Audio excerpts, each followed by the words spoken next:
Bismillahirrahmanirrahim. Assalamualaikum warahmatullahi wabarakatuh.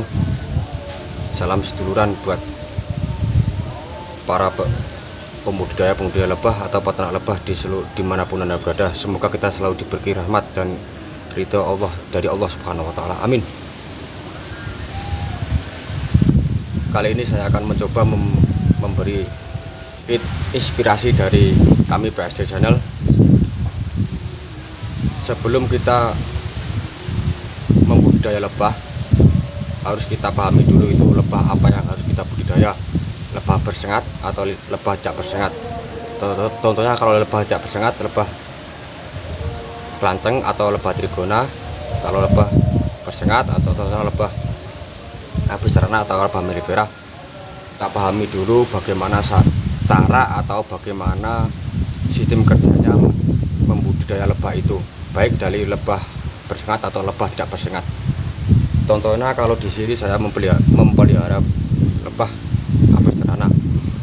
Kalau kita mau membudidaya lebah, kita harus pahami dulu bagaimana sistem kerjanya, bagaimana caranya supaya lebah itu bisa kita budidaya atau bisa betah di tempat kita.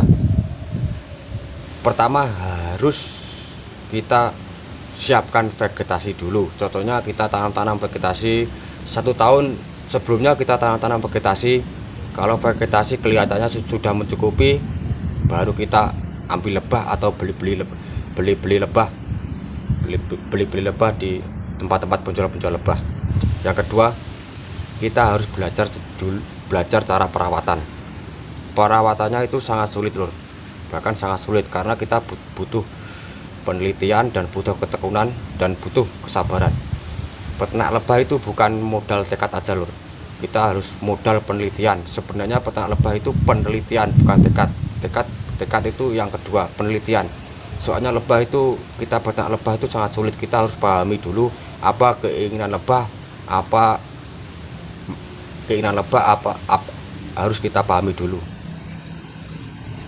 Yang ketiga, tekun dan tidak mudah menyerah atau tidak mudah putus asa, karena lebah itu biasanya sulit untuk dipelihara.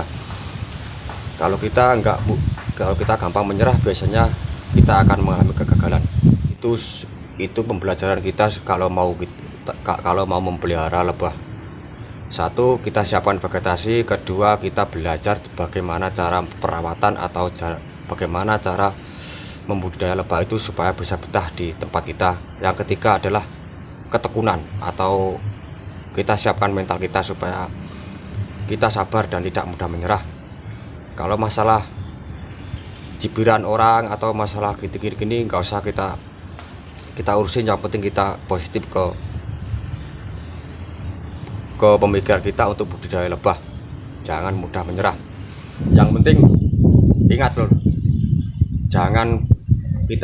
kalau mau belajar budidaya lebah, jangan kita melihat kesuksesan orang dari budidaya lebah itu kok bisa sukses. Kita lihat bagaimana cara sistem kerjanya, perjalanannya dia budidaya lebah kok sampai sukses. Itu yang harus kita pelajari. Jangan melihat kesuksesannya bisa mendapat uang untung segini. Jangan berpikir untung saja lur. Bagaimana cara perawatannya kok bisa untung segitu, bisa sukses seperti itu, bagaimana caranya, bagaimana perjalanannya, bagaimana solusinya, bagaimana jerih payahnya, bagaimana usahanya, itu harus kita pelajari atau kita pahami. Jangan melihat kesuksesan orang itu. Ingat, itu lur, kalau mau kita sukses dalam perjalanan dalam membudidaya lebah. Itu yang saya sampaikan. Semoga bisa bermanfaat, atau semoga walaupun sedikit bisa memberikan inspirasi atau pembelajaran bagi semua peternak lebah, pemula di sana, di teman-teman di sana. Dan mohon maaf bila ada kata-kata yang salah atau menyinggung bagi teman-teman semua. Mohon maaf sebesar-besarnya. Dan mohon maaf bila bahasa atau kata-katanya kurang jelas, karena masih pemula vlog lur, jadi masih gugup atau ragu.